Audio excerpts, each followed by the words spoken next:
Você mesmo que quer cuidar da sua saúde e não tem tempo, não gosta de academia lotadas. Você começa e para de treinar. Precisa de flexibilidade com horários e com personal trainer. Gosta de ambiente limpo, organizado, aconchegante? Venha conhecer o Studio One. Aqui todos os profissionais são qualificados para atender de crianças a idosos. No Studio One, sua saúde é levada a sério. Exclusividade e atenção é no Studio One. Vem ser One.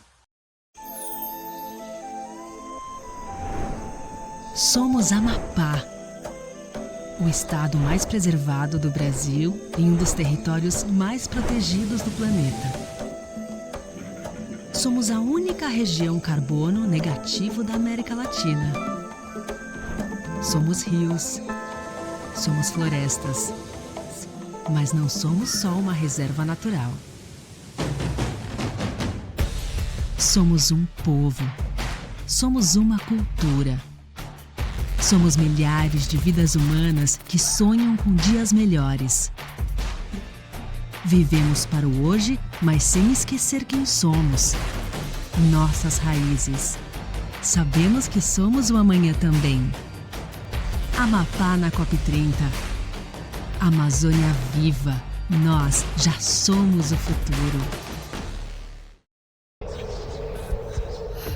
Eu sei o que está acontecendo comigo. Às vezes a dor fica tão nítida que não dá mais para esconder. Não é nada. Ele só perdeu a cabeça. E a gente tenta acreditar. Entre ver a violência e fingir que ela não existe, existe você. Se você tem dúvida, já é um sinal. Dizer chega é o primeiro passo para recomeçar. Denuncie. Ligue 180. Uma campanha da Assembleia Legislativa do Estado do Amapá. Negative K, nothing further, just city cabbie on the corner.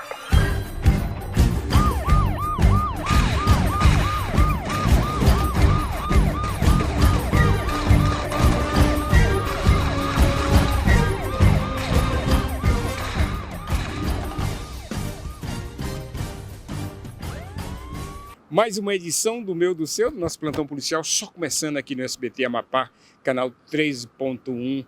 Essa líder de audiência. O programa hoje cheio de novidades, cheio de reportagens interessantes, entrevistas maravilhosas para você ficar sempre muito bem informado. Entrevista como essa que você vai ver aqui agora na tela do SBT Amapá, feita para você.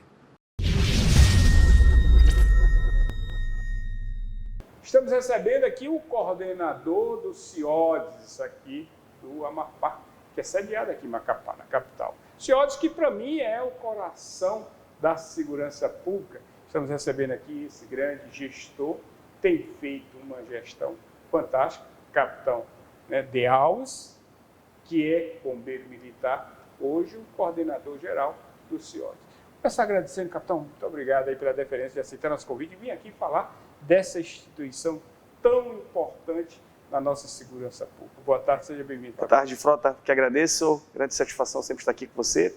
Falar de CIODES, né, muito bom, 19 anos, vamos completar 20 em junho, e aí muito serviço prestado para a população, graças a Deus, né, de melhorias alcançadas. Estamos lá, e atendendo o seu pedido, a gente veio falar um pouco do nosso trabalho, né, mais Agora, uma vez. Só para quem está nos assistindo, que já está ligado aqui com a gente, capitão, né, o verdadeiro papel do CIODES no que diz respeito à segurança pública em função da sociedade. É, na verdade, o canal de urgência e emergência da população, das bases 190, 193, 181, canal de denúncia.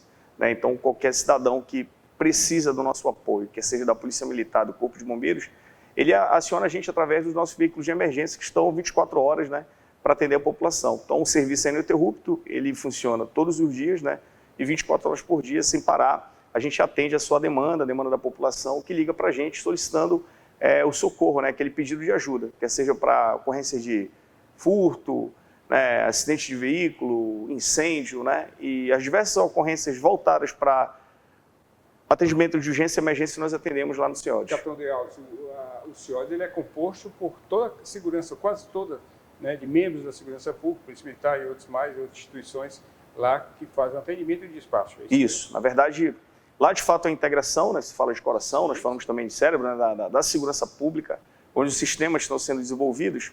E nós temos a Polícia Militar, Corpo de Bombeiros, né, Polícia Científica no Amapá, Polícia Civil e recentemente recebemos o SAMU, numa unidade de despacho, não de atendimento. O SAMU também já está lá. Sim, completou um ano agora, recente. Um box, né? Lá. Isso, tem um box de despacho que atende a população, visando justamente essa melhoria, para que eu não tenha a mesma pessoa que solicita um veículo de emergência ser atendido 2 vezes. Capitão Leal, uma vez a gente conversando, o senhor falou da possibilidade de poder também ir para lá, né, a Polícia Penal, através do CME, que é do Centro de Monitoramento, e a própria PRF.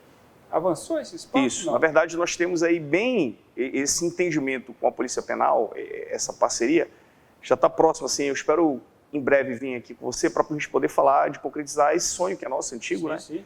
De levar justamente esse monitoramento relacionado à violência doméstica, que é o que é mais importante para a gente, que é aquela mulher que sofre violência, na hora que ela liga, através do atendimento do box Lilás, também, que foi uma inovação nossa, é a gente saber, na medida protetiva, e se aquele agressor, né, aquela pessoa que está cumprindo aquela medida protetiva, ele está avançando aquele local. Então, assim, a gente tem esse sonho, essa vontade, eu espero que em breve a gente venha aqui para contar. Até para uma resposta mais rápida. Isso, porque na verdade, de integração é isso, né? De Verdade. você ter todos os órgãos de segurança pública, você ter o Estado de maneira geral, para poder atender de melhor maneira a população. Então, essa que é a nossa perspectiva, enviamos ter o nosso termos de cooperação técnica, a gente avançou muito nessa questão da documentação e a gente está aguardando, né, o presidente para a gente sentar aí, tomara que em breve, para tentar colocar um agente da Polícia Penal. Questão de tempo, né? Questão de tempo, um policial penal dentro do CIODES.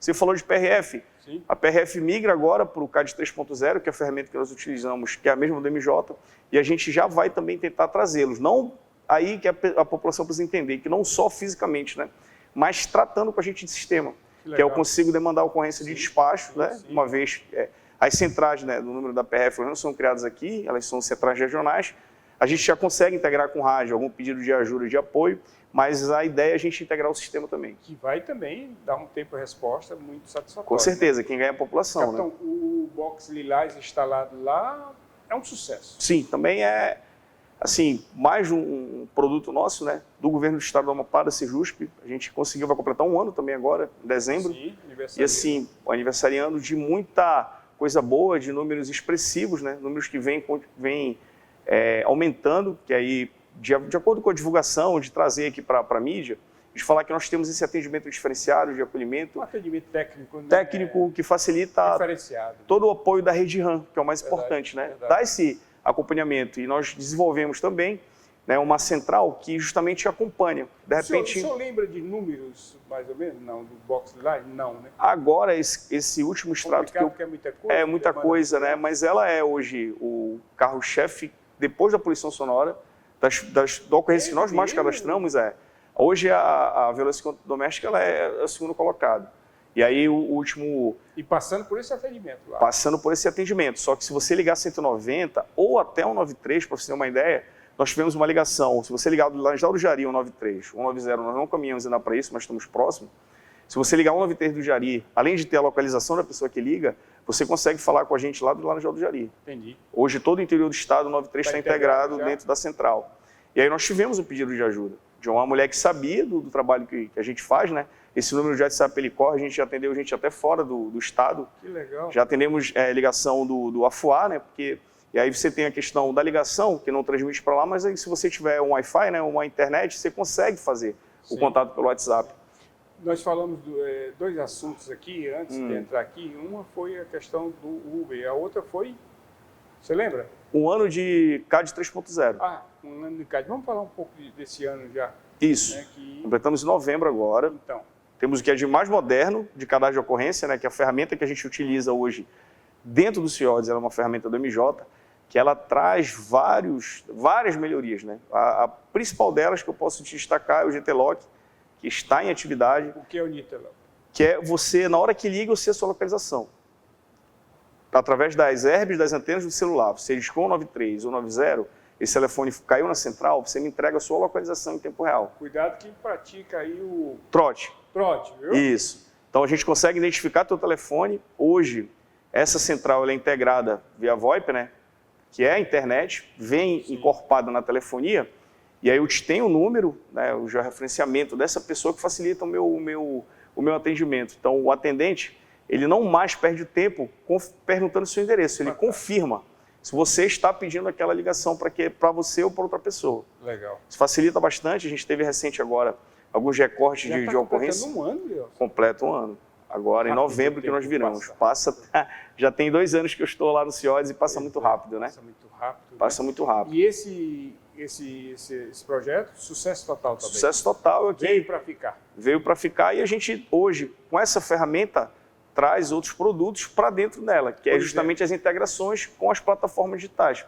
Por exemplo, eu posso demandar, a gente tem um acordo já avançando, né, na PGE, que é justamente uma parceria com a Uber, que vai me permitir que aquele escudo lá que a pessoa, quando liga, ela acione e dê o georreferenciamento dela dentro do veículo, quer seja um motorista ou passageiro. Pois é. E aí o spoiler que eu não queria vir trazer, você sabe que eu não gosto de prometer, né? Porque tem muito trabalho pela frente aí. Mas esse eu queria até explorar um pouquinho mais. Né? Esse projeto é para ser usado também dentro dos Ubers. Isso, tanto o motorista como o passageiro, você que utiliza. São os aplicativos, né? São os aplicativos. Vamos começar com a Uber e depois a gente tem a ideia de integrar, né, todas as plataformas que estão disponíveis. Não é exclusivo o serviço, é o que a gente pode ofertar através da nossa plataforma. Eu me pergunto, né, de que forma essa implantação? Ela é voluntária, ele vem, se cadastra, vocês vão colocar... Ela é mediante demanda. A pessoa que utiliza a ferramenta, quer seja o motorista ou o passageiro, então, no momento que ele se sentiu, se for mulher, ou assediada, se ela estiver precisando de emergência, ameaçada, né? Então, vamos dizer, ou o motorista ou o passageiro, a ferramenta já traz o dispositivo de segurança, que se você gerar o escudo, ela já liga para a central. Só que aí, às vezes, a pessoa não quer falar, então ela tem uma redundância de segurança, que ela já entrega e te dá um mapa do que está acontecendo. Então, tem um dispositivo lá que vai integrar a nossa central de despacho. Então, olha só, a gente que falava um pouco de telefonia... A partir do momento que ela passa essa localização, se tiver em movimento, acompanha ali... também o georreferenciamento direto dentro da nossa plataforma. E isso aí tem um pensamento de lançamento para quando? 2026? Eu queria muito, assim, Frota, eu sabe que eu não gosto de prometer nada, assim, venho muito pé no chão, mas eu quero tentar, pelo menos até o final do ano, a gente avançar com a documentação. É uma parceria, né, com ente privado.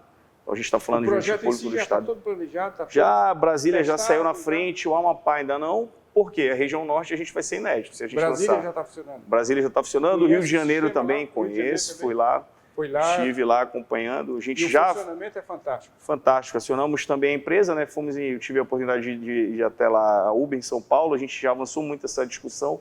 Eu espero que em breve a gente consiga entregar esse produto. Deu para sentir em Brasília, por exemplo, né, a receptividade desse Sim. Desse projeto? Hoje o grande diferencial de atendimento, principalmente no Rio de Janeiro, é esse sistema integrado, que tanto o motorista e o passageiro eles utilizam. Então eles já conseguiram resolver vários casos, e aí você tem sequestro, você tem vários tipos de ocorrências voltados para essa ferramenta. Uma perguntinha que não quer calar. Eles são independentes, passageiro e motorista? Completamente independentes. Eu sou um usuário... De acordo com o seu login, a gente trabalha de acordo com a demanda, né, que é solicitada. Às vezes eu pergunto porque às vezes eu sou usuário, uso um Uber, mas o motorista ali é um bandido, um informante. Isso. Ambos, o serviço ele é para ambos, tanto para quem utiliza como motorista como passageiro. O usuário. Usuário. Então está tudo pronto, é um projeto que já está aí. Está bem encaminhado. Bem encaminhado. Assim, a gente está fazendo de tudo para apresentar logo para a população. O controle dele e a coordenação fica por conta dos CIODES também. Totalmente. Também, na verdade, é uma parceria, né, um acordo de cooperação técnica que a gente tem bem amarrado para que cada um compete numa transferência de recursos, e pode ser alguma. É só a capacidade técnica de uma ferramenta que eles têm, que é você fornecer o seu mapa, né, que aí a gente está atrelado à internet. E para uso e manuseio, vai ter um treinamento, uma capacitação? Sim, a gente primeiro quer testar dentro do sistema como é que vai funcionar. Sim. Como a gente consegue integrar esses dados, e a gente está falando de API, que a gente vai poder avançar, né, desde qualquer tipo de aplicação a qualquer ferramenta que consiga falar com a nossa plataforma, e eu já deixo aberto para as outras demais, né, e a gente vai atrás também, quanto mais serviço para a população, melhor. Metropolitana ou interior? Vamos começar primeiro na capital para testar tudo, né, para saber se está tudo certo. Quando a gente fala de aplicativo do Uber, por exemplo, né, a gente geralmente lembra o veículo 4 rodas. Vale também para o mototaxista? Não. Qualquer projeto que tiver dentro da base da Uber, para a gente vai receber o chamado. Você falou de quem utiliza também, a gente vai receber. O que a gente vai fazer a partir daí não é um serviço exclusivo, é procurar as outras operadoras, as outras empresas que falem, que prestem serviço para a população, para poder levar para a central. Então a tendência é cada vez mais a gente avançar. Enquanto tiver melhoria, enquanto tiver novidade, a gente vem aqui falar um pouco, trazer para você. Entendi. Mais alguma novidade dos senhores, além do trabalho, do atendimento, 30 horas por dia? Trabalho, esses avanços da aumento de efetivo, né, que aí você já presenciou, a melhoria. A gente, claro, esbarra com aquelas variáveis intervenientes que eu falo justamente que a gente não depende só do nosso serviço, mas sim das operadoras, e aí tem gargalos, né, de sinais, enfim, em alguns outros locais. Até agora há pouco a gente teve, por ser dependente de muita tecnologia, acaba tendo, né, às vezes algum contratempo, né, que eu costumo dizer. Então, antes mesmo de vir até aqui, eu já estava lá, a gente estava tendo um problema de conexão, mas assim, nada que prejudique, a gente geralmente coloca em ordem. Né? Quando avança, fica perceptível, né? Eu já não ouço tanto aquela situação, eu ligo, o frota não atende, né? Ninguém já ouve mais muito isso, né? Parece que há aquele... É uma melhora significativa, mas aquilo que eu te falo, não é sempre só o nosso lado. E sempre que as pessoas reclamam, a gente gosta de investigar para saber de onde qual a operadora, porque né, depende de um contrato que não é nosso, que é um contrato do Estado, que é com a Claro hoje, né? E assim, a gente tenta cada vez mais melhorar, mas pela Sejusp a gente já está discutindo isso aí, como a gente avança com a melhoria do contrato, de maneira de Estado mesmo, né, para a gente falar, com o intuito de prestar o melhor serviço para a população, e qualquer reclamação, qualquer dificuldade que estiver tendo, é só avisar para a gente que a gente está pronto para poder tentar dar a resposta da melhor maneira possível. Capitão Diego Alves, né?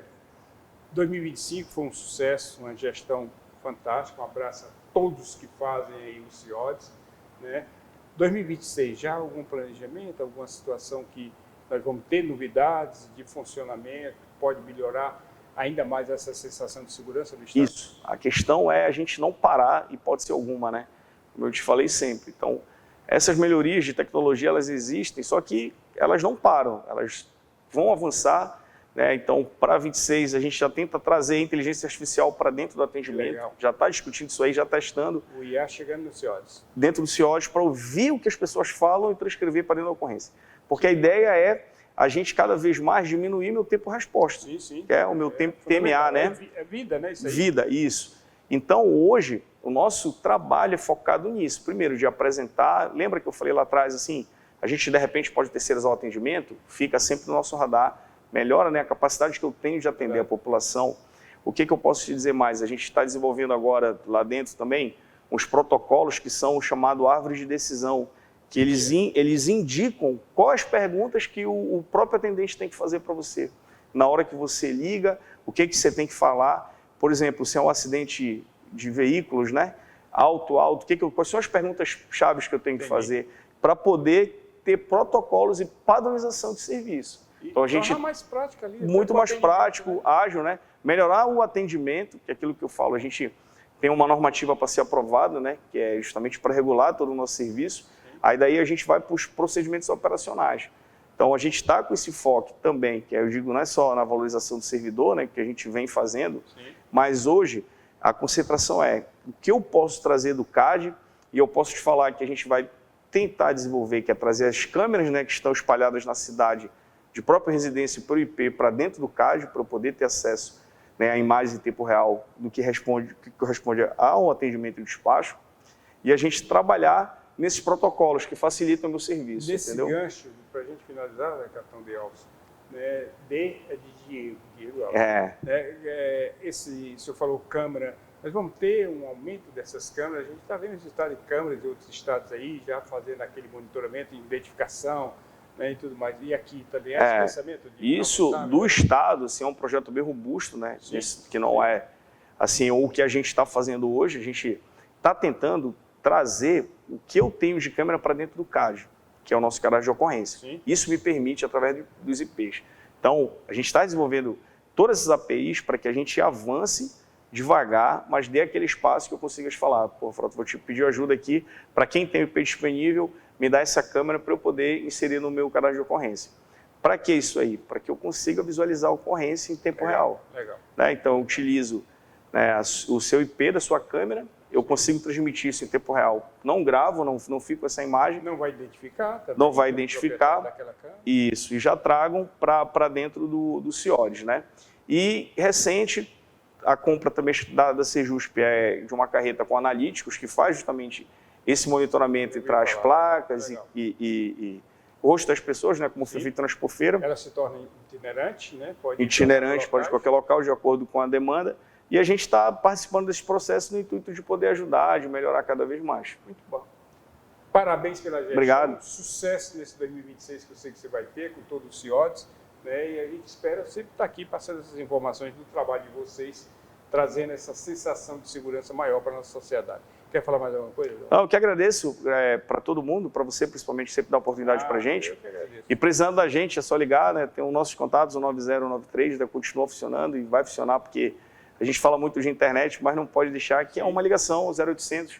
Na hora que eu estou lá na ponte, na hora que eu estou na rua, que eu não tenho sinal de internet, é a pessoa que eu tenho que ligar. Quem é? O Estado que está lá presente através de homens e mulheres que trabalham 24 horas. E fica aqui meu abraço sempre e meu agradecimento para todos os funcionários, né, os colaboradores de todas as forças que fazem parte do CIODES, que é um centro que cada vez mais, né, vem avançando, e a gente, para 20 anos, ano que vem, se Deus quiser. Muito bem. Né? Conversamos aqui com Diego Alves, capitão bombeiro militar, coordenador do CIODES na nossa segurança pública aqui no estado do Amapá.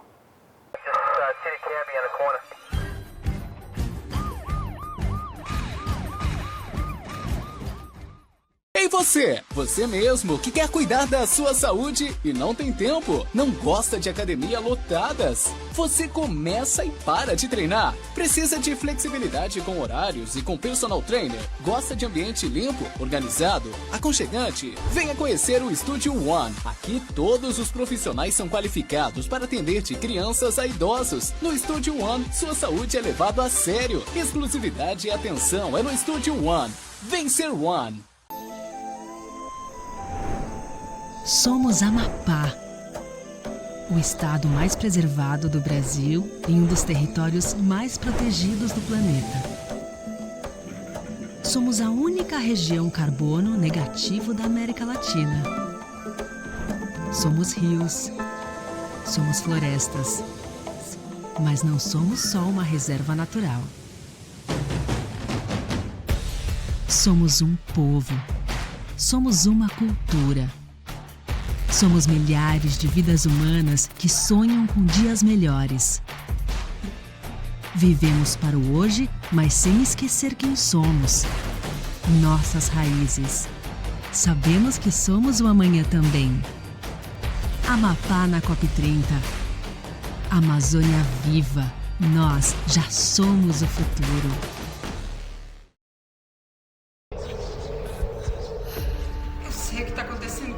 Às vezes a dor fica tão nítida que não dá mais para esconder. Não é nada. Ele só perdeu a cabeça. E a gente tenta acreditar. Entre ver a violência e fingir que ela não existe, existe você. Se você tem dúvida, já é um sinal. Dizer chega é o primeiro passo para recomeçar. Denuncie. Ligue 180, uma campanha da Assembleia Legislativa do Estado do Amapá.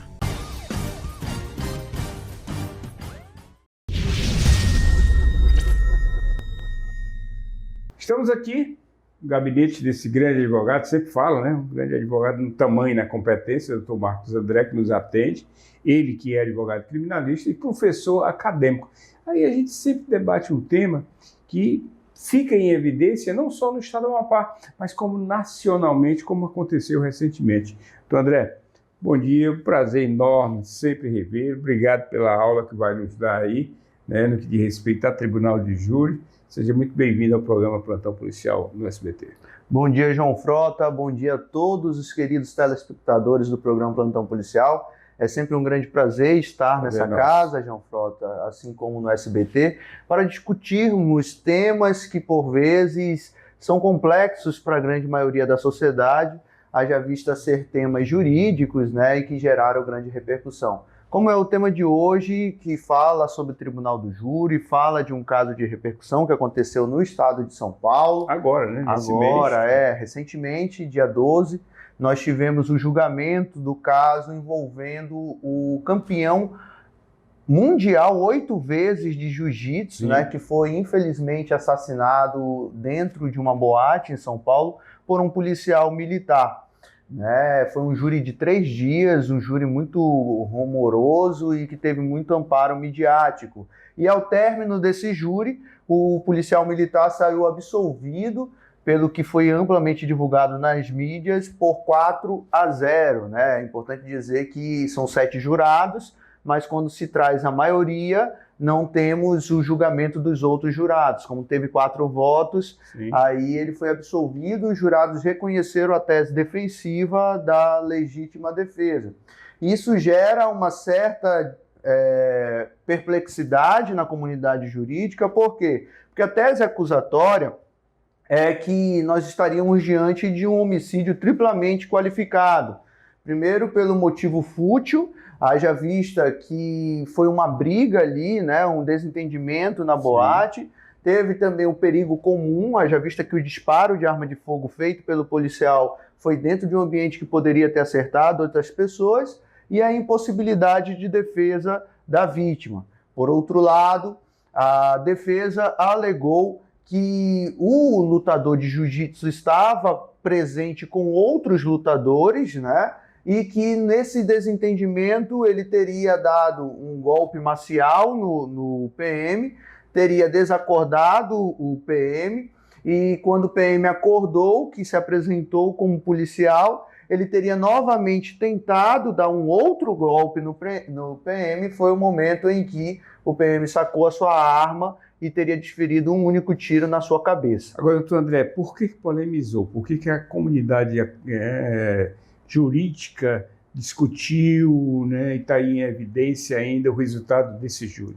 Alguns fatores, né? Primeiro, nós tivemos aí, após esse disparo filmado, nós tivemos o PM desferindo 2 chutes na cabeça da vítima, o que pode ser interpretado tecnicamente como um excesso, ainda que se entenda pela legítima defesa, um excesso em legítima defesa, e a tese acusatória é amparada em algumas testemunhas, obviamente que o júri só absolveu porque houve contradição em depoimentos de testemunhas, né? Algumas testemunhas alegam que, de fato, houve essa imobilização no primeiro momento, mas que não houve uma tentativa de segunda imobilização. Quando o PM levantou, ele sacou sua arma e, de forma ali covarde, teria desferido esse tiro na cabeça da vítima. É importante dizer que a legítima defesa, que é uma causa excludente da ilicitude, né, que tira a tipicidade ali desse crime, que faz com que o réu seja absolvido, ela tem alguns critérios. Primeiro é você repelir agressão injusta. Se nós entendermos a tese acusatória no sentido de que foi o PM que deu início àquela confusão, ele não pode alegar que ele repeliu uma injusta agressão. Além disso, tem que ser atual e iminente essa injusta agressão.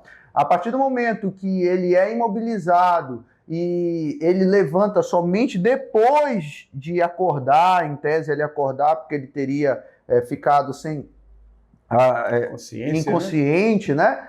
Ele levanta depois, e somente depois ele saca a sua arma e, como meio de vingança, ele atira na cabeça desse agressor. Ele não pode falar que teve uma reação atual ou iminente. Fora também que o meio a ser utilizado tem que ser o meio necessário para repelir aquela injusta agressão. A tese defensiva é de que o tiro foi dado quando a vítima novamente tentou agredi-lo. Contudo, a tese acusatória era, olha, a vítima já não tinha mais tentado agredi-lo, então o tiro foi dado como meio de vingança. Fora o excesso, que seria os 2 chutes ali na cabeça posterior a vítima já está em solo, né, machucada. Agora, doutor André, a família nesse julgamento da vítima vai recorrer, aliás, recorreu, né? Uhum. E como é que fica toda essa situação de um julgamento, né, polêmico como esse, onde muitas das vezes a gente vê uma série de outras situações criadas, né? Era militar, era preto, era azul, não sei o quê. Como é que é tudo isso? O Instituto do Tribunal do Júri é um instituto histórico, ele vem desde o tempo antigo da Grécia, ele foi introduzido no nosso ordenamento jurídico ainda no período imperial, e até hoje, em período republicano, nós temos esse instituto. E a nossa Constituição, lá no artigo 5º da Constituição, trabalha o Instituto do Tribunal do Júri como uma cláusula pétrea. E isso, de forma bem simplória, quer dizer que é algo que não pode ser retirado da Constituição, Não pode ser mexido. ainda que com emenda constitucional, ainda que haja um remendo na Constituição, a gente não consegue tirar, a gente consegue ampliar esse instituto. E a comunidade jurídica, ela traz vários questionamentos ao instituto. O júri popular, como o próprio nome diz, é o povo julgando o povo. Contudo, o povo, por vezes, é influenciado por vários fatores. Entre esses fatores, nós temos a repercussão midiática. É importante dizer que esse caso específico, a defesa era extremamente técnica e ela começou a trabalhar a tese defensiva muito antes do Tribunal do Júri, fazendo uma estratégia muito comum no Tribunal do Júri, que é a desumanização da vítima. Começaram a ser postadas em redes sociais brigas anteriores dessa vítima, em boates, né, para ali descredibilizar a vítima na hora de fazer o Tribunal do Júri e colocar o acusado como a suposta vítima daquele acontecimento. Fora isso, tem um ponto muito interessante que você levantou, é que o júri é influenciado por conceitos e preconceitos. Então. A questão racial pode ser utilizada, não foi o caso específico, até porque a vítima não era preta ou parda, mas nós temos também a questão estrutural, né? A sociedade vê agentes de segurança, por vezes, como heróis da sociedade. Sim. E dados nos mostram que júris envolvendo agentes de segurança, a tendência é que esse julgamento seja favorável à absolvição da agente de segurança. Às vezes eu acompanho muito júri aqui, principalmente aqueles mais, né, que chamam mais a atenção, e às vezes a gente ouve muito comentário, doutor, dizer que, né, ali o acusado, o réu, né, já chega julgado, né, muitas das vezes pela população, ali pelo trabalho da família, em poder querer condenar, né, trazer uma resposta de justiça e tudo mais. É isso mesmo, né? Como eu falei, o corpo de jurado, que são pessoas do povo, e aqui há mais uma crítica à formação desse corpo de jurado, porque a lei só traz o critério de serem pessoas idôneas. Mas a gente que acompanha e sabe na prática, geralmente, por exemplo, são selecionados servidores públicos. Por quê? Porque é mais fácil de intimar, de notificar esses servidores para que eles compareçam. E a nossa sociedade não é formada somente por servidores públicos. E aí a gente tem que analisar quem são os servidores públicos na prática, né? Será que são as pessoas mais vulnerabilizadas, são pretos, pardos? Agora, quem são os réus, por outro lado? Será que são pretos, pardos, vulnerabilizados? Então, toda essa análise ela é feita para questionar esse instituto que já a doutrina defende que devia haver uma reforma ampla no Instituto do Tribunal do Júri. E lembrando que todo mundo é influenciável, né? Todo mundo é influenciável. É importante dizer que nós que passamos 5 anos numa faculdade de Direito, atuamos há mais de 10 anos na advocacia criminal, a gente tem uma gama de conhecimento que foi adquirido durante esse percurso. Né? Agora, aquele corpo de jurado que está ali, por vezes, não tem um conhecimento mínimo de direito. Totalmente leigo. O que faz com que ele julgue conforme os seus conceitos, o que a gente chama de íntima convicção. O problema disso é o seguinte, que a nossa Constituição, ela diz que o juiz ele tem que fundamentar suas decisões. Sim. Já o corpo de jurado, não, ele não precisa fundamentar, ele responde quesitos, que são perguntas, com a palavra no final do julgamento, com a palavra sim ou não. E às vezes ele responde essas perguntas de acordo com seus preceitos pessoais, ao ponto de que nós aprendemos na faculdade que, na dúvida, por exemplo, deve a decisão ser favorável ao acusado. E a sociedade tem um pensamento um pouco divergente disso, ao ponto de entender que, na dúvida, a gente deve condenar, porque se ele estivesse estudando, trabalhando na igreja, ele não estaria sentado no banco do André, às vezes, a gente assistindo o júri, né? Muitas das vezes o júri se estende,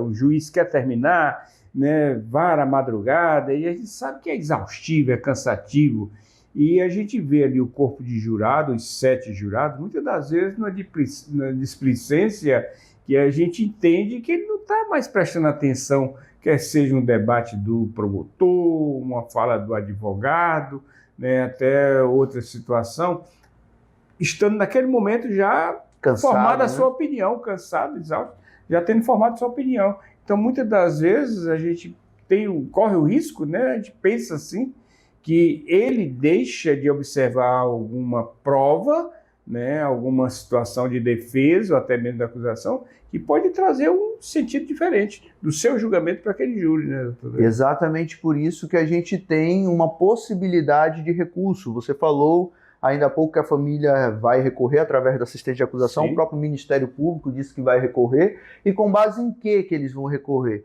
Com base no entendimento que os jurados julgaram em desconformidade à prova dos autos. Então, É importante dizer que, em razão do princípio da soberania... que acontece muito isso. Né? Acontece muito. É importante dizer que, em razão do princípio da soberania do veredito, o que isso quer dizer? O júri popular ele é soberano, nenhum outro juiz ou desembargador pode mudar o entendimento do júri popular, né? Em razão desse princípio, caso haja reforma dessa decisão, ela é reformada apenas para que haja um novo júri. Outro corpo de jurado, outras pessoas do povo vão analisar essa causa e vão tomar a mesma decisão ou uma outra decisão. E se tomarem a mesma decisão, aí a gente vai ter uma decisão imutável, porque nós temos o princípio da soberania dos vereditos. Ocorre que esse princípio também ele é muito questionado em razão do que a gente estava falando ainda há pouco. Às vezes, nós temos o quesito genérico, que a gente chama, que é o terceiro quesito a ser perguntados para os jurados, que é simples perguntas: o jurado absolve o réu? E às vezes o jurado não absolve ou absolve simplesmente pelo que ele pensa. Né? A opinião pessoal, e não com base nas provas que você está citando. E isso faz com que teses como, por exemplo, já foram consideradas inconstitucionais, a tese da legítima defesa da honra, onde em casos de crimes passionais, em que maridos mataram mulher por pegá-las, por exemplo, traindo, né? Advogados defenderam que eles fizeram isso para salvaguardar, ou seja, proteger a sua honra. E o tribunal do júri absolveu esse acusado. Então, só para você entender que a soberania dos vereditos é muito complexa, ao ponto de que essa decisão ela pode ser baseada em preconceitos. É por isso que se discute uma possível reforma do sistema do tribunal do júri, não para acabar com esse instituto, mas talvez para que esse corpo de jurados que vai ser preparado para julgar uma pessoa pelo bem jurídico tutelado, que é de maior relevância no nosso ordenamento jurídico, que é a vida humana, ele tenha um mínimo de instrução, talvez um curso de formação curto para que ele faça esse julgamento. Também se discute se ele tem que fundamentar minimamente a sua decisão para que o Tribunal do Júri possa, o Tribunal de Justiça, ao reformar ou não essa decisão, ela possa entender o que levou aquele jurado a pensar daquele jeito, né? E também ele possa ter apoio técnico, porque como eu falei... Você acredita que vai acontecer isso? Olha, eu acredito que é um caminho sem volta. Existem algumas previsões aí de reforma do nosso Código de Processo Penal. É óbvio que há tempos se fala em reformar o Código de Processo Penal. Eu formei em 2015 e já se falava nisso. E muito provavelmente nessa reforma vai se colocar em xeque aí algumas metodologias do Tribunal do Júri, porque de fato há muita influência, não só da mídia, mas também de questões socioeconômicas e psicossociais também. Então, André, para a gente finalizar depois dessa aula, né, nesse caso específico, né, desse lutador de jiu-jitsu, o senhor acompanhou também o caso, né? Qual a sua opinião sobre esse veredito? Olha, é bem difícil, apesar da gente ter acompanhado o caso, a gente acompanhou por notícias da mídia, né? É bem difícil, sem analisar as provas relacionadas aos autos, chegar a uma convicção de mérito, mas a bem da verdade a defesa foi extremamente técnica, ela trabalhou antes do júri com o que a gente chama de desumanização da vítima, e essas essas questões, esse trabalho feito pela defesa, que foi técnico, muito provavelmente resultou no êxito da tese defensiva, que foi, se não pela certeza da legítima defesa, causar ali a dúvida no corpo de jurados, o qual absolveu. Um outro ponto interessante é que o corpo de jurado era formado em sua maioria por mulheres, e um ponto muito trabalhado pela defesa é que o policial, o acusado, ele era uma pessoa que orientava mulheres sobre defesa pessoal. Essa escolha de jurados também ela termina dando a oportunidade de, estrategicamente, o advogado poder ter ali no corpo de jurados uma maioria que ele acha que pode favorecer. Não só a escolha do corpo de jurados, mas também ali aquele momento da oratória, aquele momento que muitos chamam de teatral, né? Debate, onde o advogado que tem expertise no tribunal do júri, ele consegue implementar uma tese defensiva, sensibilizando, usando questões psicológicas, questões emocionais para emplacar sua tese. Muito bem. Então, assim, apesar da tese acusatória ter um lastro probatório, o corpo de jurados, que é soberano, de acordo com a nossa Constituição, ele teve entendimento diverso e agora, muito provavelmente, a gente vai ter os recursos. Muito bem. Doutor André, quem está nos assistindo sempre às vezes pergunta, Frota, onde é que eu conto o doutor André? Como é que eu converso com ele? O senhor tem, inclusive, uma entrada no Instagram, né? Sim. Que é... Eu costumo produzir conteúdo jurídico na minha plataforma rede social Instagram, onde eu tenho um perfil que é o @MarcosAndréAdvogado. E eu coloco minha disposição de todos os ouvintes e telespectadores do Plantão Policial para tirar as dúvidas sobre esse caso e sobre qualquer outro. Entrou lá, o senhor interage. A gente interage, você pode mandar mensagem no nosso PV, né, que a gente responde. Muito bom. Conversando com o doutor Marco André, eu adoro entrevistar ele, que é a única oportunidade que eu tenho de me aproximar de um Rolex aqui no braço, né? Então, doutor Marcos André, que é advogado criminalista, né, e professor acadêmico, nos traz mais uma aula de direito no que diz respeito a tribunal de júri. Obrigado, doutor André. Eu que agradeço, Frota, e coloco-me sempre à disposição do Plantão Policial. Doutor Marcos André, advogado criminalista, professor acadêmico aqui no Amapá.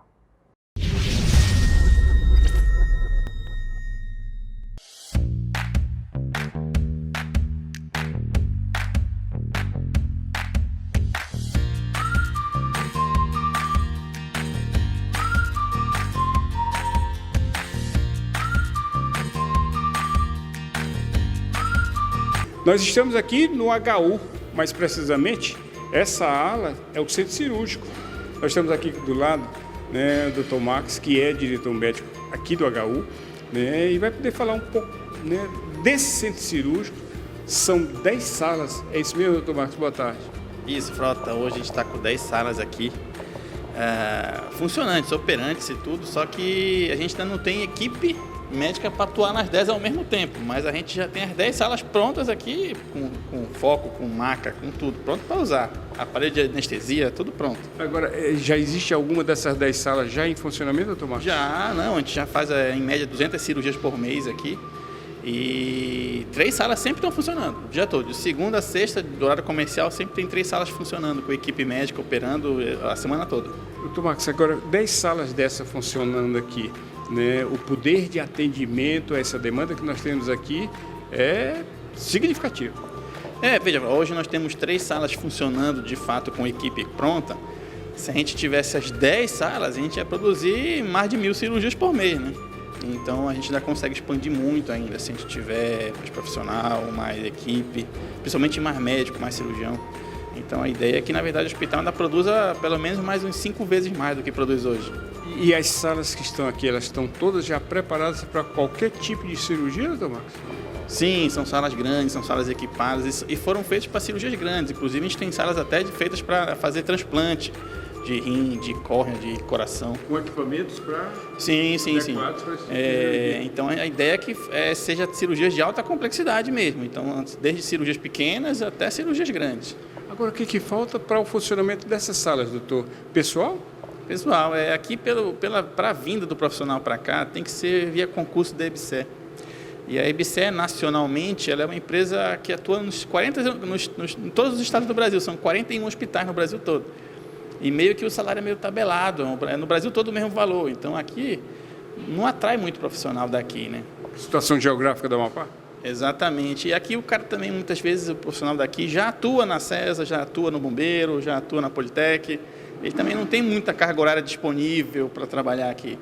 E acaba que a gente não consegue, pelo concurso, preencher essas vagas. Então, a gente tem muita vaga ainda que não foi preenchida até hoje. Agora, doutor Marcos, uma perguntinha que não quer calar.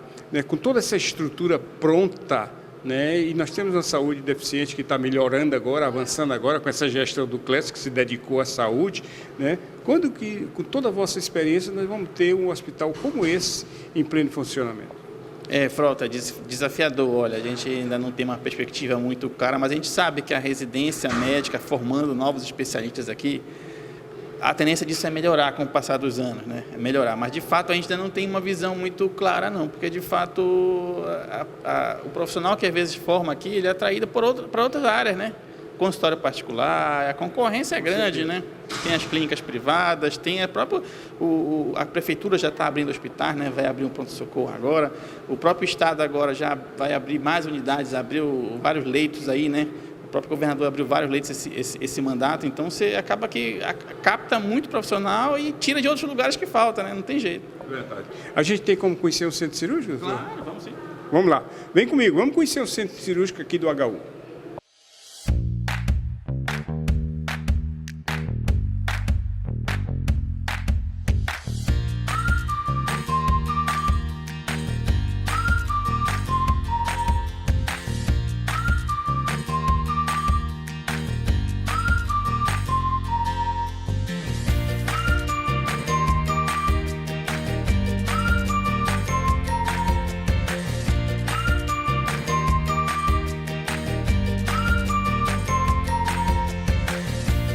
Nós estamos aqui num centro de recuperação, é isso mesmo, doutor? Aqui é o centro, dentro do centro cirúrgico, a área de recuperação pós-anestésica. O paciente acaba a cirurgia, ele vem acordar para poder ir para o leito, aqui nesse centro, que ele fica monitorizado, né? E aguarda até passar o efeito da anestesia. Então, diferente de um hospital comum, que o paciente termina a cirurgia, já vai para o leito que ele estava, né? Aqui não, ele vem primeiro para esse centro de recuperação, para depois ir para o leito que ele está. Os hospitais menores, os mais antigos, não tinham muito essa preocupação. O paciente tinha que esperar passar a anestesia dentro da sala cirúrgica e isso diminuía a otimização do tempo de sala, né? Aqui não, o paciente acaba a cirurgia, ele mesmo anestesiado vem se recuperar aqui nesse centro, de ficar de observação, para poder otimizar a sala para outros pacientes entrarem, né? Para ganhar em tempo. Isso tudo também faz parte da estrutura, que é ampla e cabe tudo isso, né?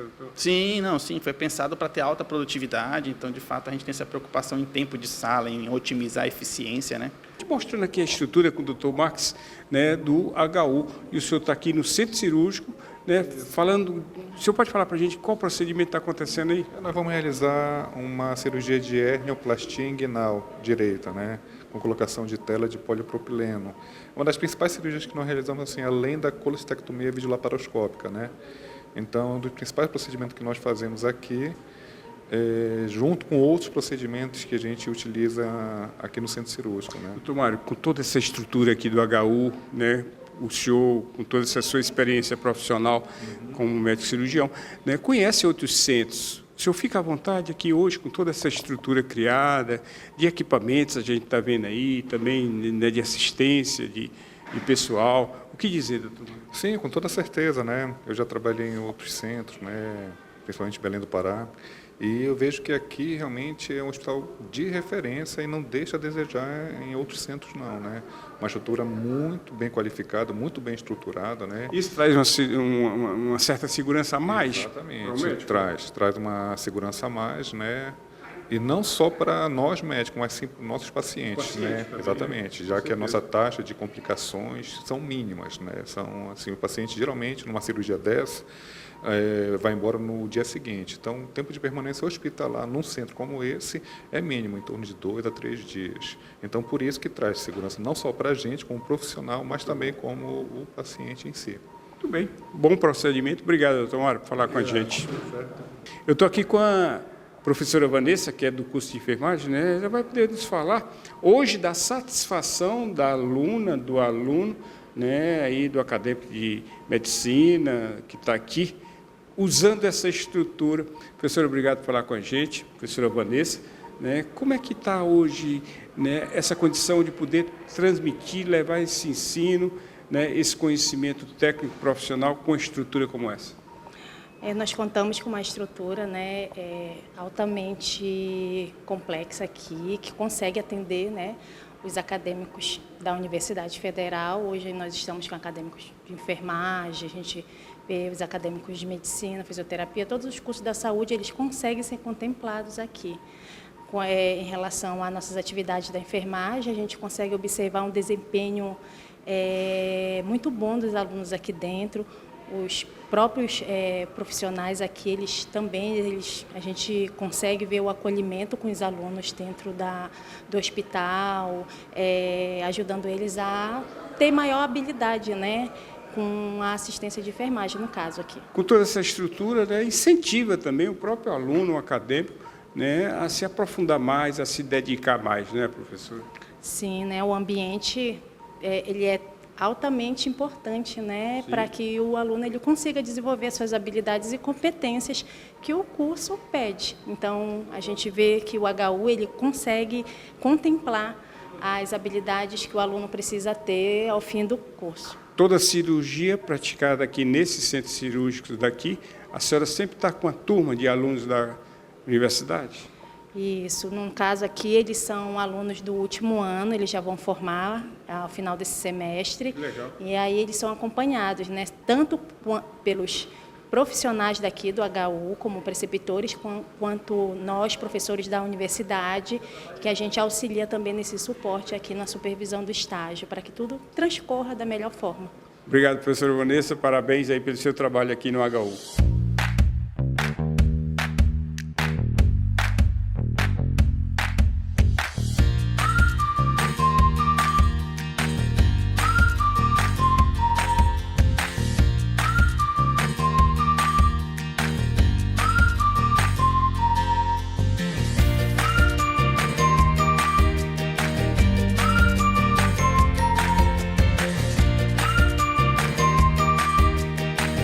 Estamos aqui com o interno Pedro, né, que vai poder nos falar um pouco, né, de todo esse momento aqui. Está acontecendo um procedimento agora, né, Pedro, e o pessoal, os alunos, né, o pessoal da universidade, de que forma participa?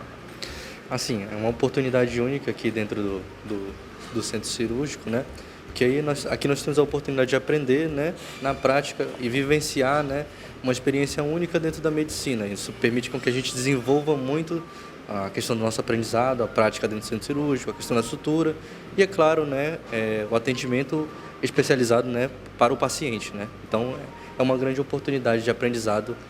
Agora, Pedro, né, num centro cirúrgico como esse, facilita, né, de todas as formas o aprendizado do aluno, que tem um equipamento certificado, né, tem todo ali um aparato, né, que vem trazer segurança para vocês no trabalho, como também do próprio paciente. Sim, sim. Isso facilita muito, né, o aprendizado.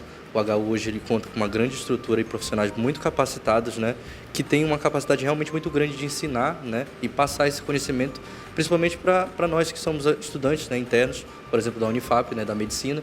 E isso, essa estrutura, né, tem possibilitado, né, grandes avanços, inclusive na medicina, para o estado do Amapá como um todo. Parabéns, Pedro. Parabéns a todos aqui no centro cirúrgico. Você está vendo imagens aí de uma cirurgia que está acontecendo agora. Aliás, nós chegamos aqui já no fechamento, não é isso, Pedro? Isso é uma hernioplastia inguinal, né, sendo feita no paciente. O que está acontecendo aqui?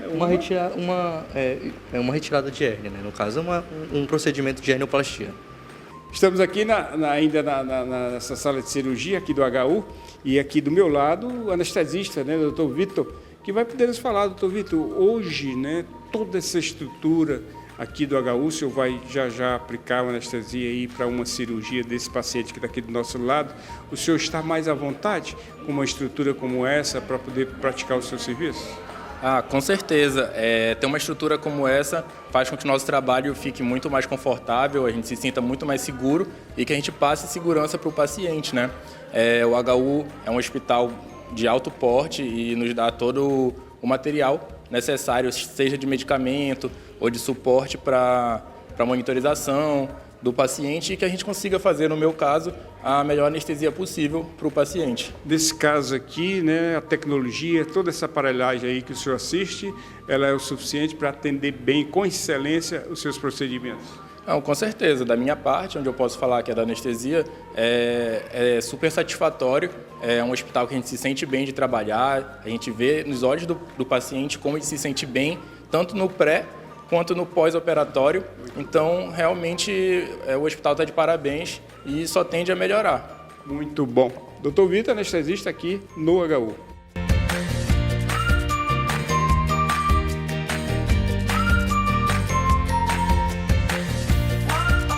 Essas imagens aqui que você vai ver agora, que ele está mostrando, né, são mais centros cirúrgicos, não é isso, doutor Marcos? O centro cirúrgico são 10 salas, é um corredor com 5 e outro corredor com 5. Esse aqui é o outro corredor, o corredor 2, né, com 5 salas. Nesse corredor 2 e o corredor 1, vamos dizer, a mesma estrutura, não muda nada, os mesmos centros cirúrgicos que a gente acabou de mostrar. Exatamente, são 5 salas, e as 5 salas são todas equipadas para fazer tudo. Então, são salas iguais, na prática são salas iguais, com torre de vídeo, foco, maca, material de anestesia, carrinho de anestesia, tudo completo. A gente teria uma oportunidade de conhecer uma UTI daqui? Sim, com certeza. Vamos conhecer aqui uma UTI do HU. Olha que fantástico a estrutura.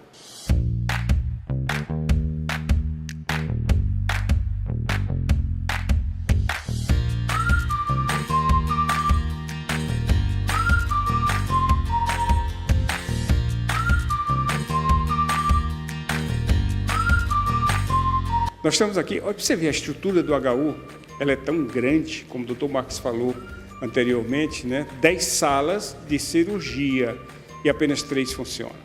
Nós estamos numa que está pronta, com todo o equipamento e, na verdade, inerte, parada. E ela está parada por falta de profissional. Aqui hoje, por exemplo, a gente não tem uma equipe para operar nessa sala, então a sala está desativada. Praticamente são 7 salas. 7 salas que estão nesse ponto, ficam de reserva, estão prontas para usar, mas a gente ainda não tem equipe, então ela fica de reserva, né? Fica de reserva. Doutor Max, né, uma perguntinha que não quer calar, né, a estrutura médica hoje que nós temos aqui no estado não é suficiente ou é suficiente para, se for o caso de querer se abrir todas essas salas de cirurgia, nós temos médicos suficientes para vir para cá para fazer essas cirurgias? Isso é desafiador, Frota. Com certeza, talvez para fazer o volume que a gente desejaria, talvez não consiga, mas chegaria muito perto. Se a gente tivesse o apoio, avançaria muito. Talvez a gente ficaria aqui com um déficit muito pequeno só de procedimentos cirúrgicos, se a gente conseguisse ter mais médicos aqui.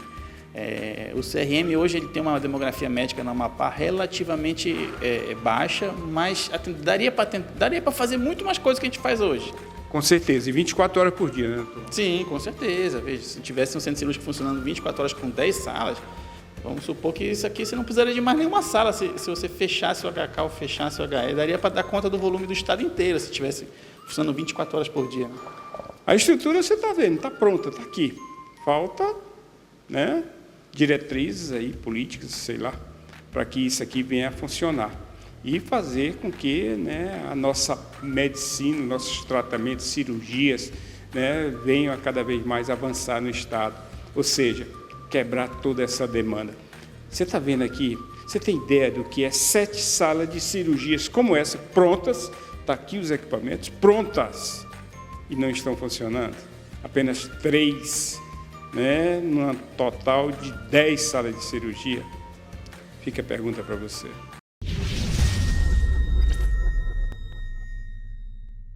Chegamos ao final de mais uma edição do nosso Plantão Policial aqui no SBT Amapá, essa líder de audiência, canal 13.1 HD. Sempre trazendo para você no Plantão Policial a notícia, a informação e as entrevistas imperdíveis para você ficar muito bem informado. Boa tarde, Macapá. Boa tarde, Amapá.